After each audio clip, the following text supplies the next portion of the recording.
প্রিয় দর্শক, আসসালামু আলাইকুম। আপনারা কেমন আছেন? প্রিয় দর্শক, আশা করি সকলেই আল্লাহ তাআলার শেষ রহমতে ভালো আছেন।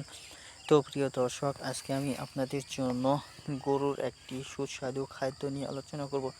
তো প্রিয় দর্শক, আপনারা যদি গরুর এই সুস্বাদু খাদ্য আপনাদের গরুকে খাওয়াতে পারেন, তাহলে কিন্তু প্রিয় দর্শক আপনাদের গরুর স্বাস্থ্য মোটা তাজা হবে এবং কি গরুর প্রোটিন জাতীয় যে সকল সমস্যা রয়েছে সেই সকল সমস্যা কিন্তু সহজেই দূর হবে। তার কারণ হচ্ছে প্রিয় দর্শক, আপনারা যে ঘাসগুলো দেখতে পাচ্ছেন এই ঘাসটিকে সরকারি ঘাস বলা হয়। তো এই ঘাসটি কিন্তু চাষাবাদ না করলে, রোপণ না করলে হবে না। তো বন্ধুরা, সেজন্য এই ঘাসগুলো আপনাকে চাষাবাদ করে নিতে হবে, রোপণ করে নিতে হবে।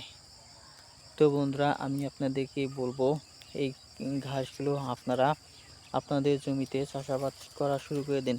তো বন্ধুরা, এই ঘাসগুলো চাষাবাদ শুরু করে দিলে আপনারা অনেক কার্যকরী ও অনেক উপকারিতা পাবেন।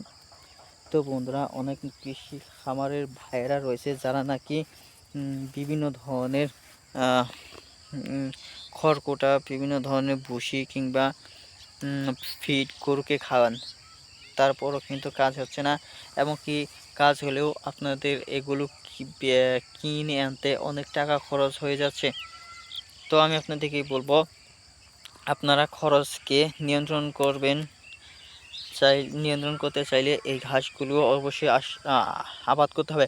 তো বন্ধুরা, এই গাছগুলো দেখতে পাচ্ছেন গ্রামগঞ্জে কৃষকেরা তারা শাকসবজির বদলে কিন্তু আবাদ করেছে। তো বন্ধুরা, আপনারাও আপনাদের জমিতে শাকসবজির বদলে আবাদ করবেন। যদি আপনারা অনেকগুলো গরু বা অনেক কৃষি খামার লোকেরা রয়েছে যারা গরুর খামার দিয়েছে, ছাগলের খামার দিয়েছে, তো তারা খামারকে পরিচালনা করতে চাইলে, গরুকে দ্রুত তাড়াতাড়ি বড় দেখতে চাইলে অবশ্যই এই ঘাসগুলো খাওয়াতে হবে। ধন্যবাদ আপনাদেরকে।